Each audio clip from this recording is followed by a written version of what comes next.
What do you see as the historical significance of children's hospitals across the country, and what kind of message would you speak to them for the future? I think it's something I can't be objective about. I grew up in children's hospitals, both figuratively and literally, I think. And so I'm a biased observer of this. But let me say that, again, the work that is done in Children's Hospital, it's, again, I'm biased, but I think of it as the most rewarding, important work that could possibly be done. And what we need to do, one of the wonderful things about children's hospitals, I think, is they tend to really think about their mission and to really think about serving children and their families. We think about what is best for our patients and their families. That's what works out to be best for all of us in the long run, the practitioners, the hospitals, etc., just to keep the focus on those that we serve. And the ones that we don't serve but should be serving. That's, again, part of the pediatric tradition, I think a very, very important cornerstone of what we do. I think one of the great areas of interest for our members is the pediatric pharmacology units. Mm-hmm. And do you see any changes coming with those, or any advances down the pike in either support or results from the units? I think one of the things that's going to happen with those is, again, in terms of scientific opportunities, our ability to begin to look at individuals as individuals, and the kinds of opportunities that knowing the genome sequence, for instance, gives us to begin to look at pediatric response to pharmacologic agents in terms of really understanding why do individuals have such a varied response to pharmaceutical agents. So one of the kinds of things that those are going to need to take advantage of is to figure out how do we really start to look at kids as the individuals that they are, instead of looking at them as groups of humanity. None of us has ever seen a group of humanity come into our office. And particularly in terms of our use of drugs, to be able to do it in a more rational fashion based on the individual biology and the individual environmental influence, of that matter, of each individual kid.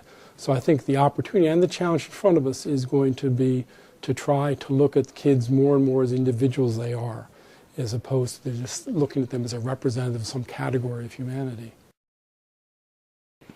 Our children's hospitals obviously have a vested interest in working on priorities that the NIH has set. And what specific areas of research are most important right now to the NICHD in support of its goal to ensure all children have the chance to fulfill their potential for a healthy life? Yeah, I think the wonderful thing about our two organizations, NICHD and NACHRI, is that our missions are so similar. Clearly, I think there are many institutes, in fact, all institutes at the NIH are involved in pediatric research at this point. But I think what particularly weds NICHD with NACHRI is that our missions are so similar.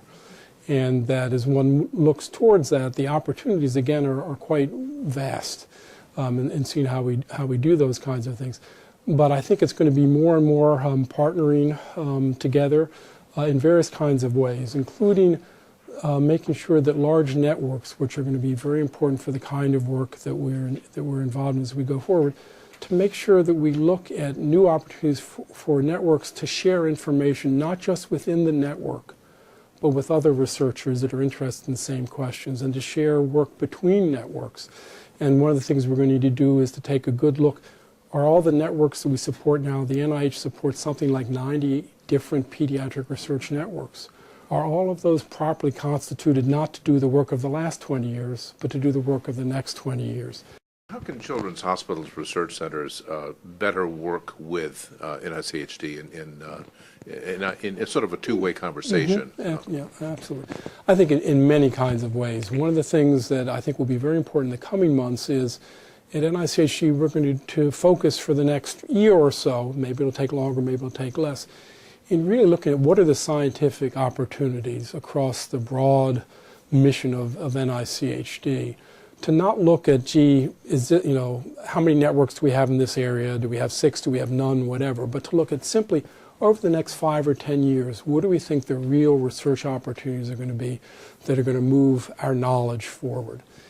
And that kind of, that conversation is going to be very important. And we haven't yet set up exactly what the process is going to be. It's going to be led by staff here, but it's going to involve, I would hope, hundreds of outside experts in terms of thinking about really what are those scientific opportunities. And that would be a conversation that's going to be very important to have NACHRI members involved in. And what we're really hoping is that people will be able to get beyond their own parochial interests and really talk about what is the science that's going to be most important. And if we can do that first, then we can go back and say, gee, do we have the proper grants out there on the street? Do we have the proper networks to try to accomplish that kind of science? But to really focus for a moment on what are the scientific opportunities. And that conversation can only be had with the active involvement of lots of NACHRI members. Do you have a forecast right now as to what some of those specific areas will be? I don't, and purposely don't, because I think we need to really not go in with some kind of, gee, we know what the end of this is really going to be. We just need other people to be involved so they feel like they participated.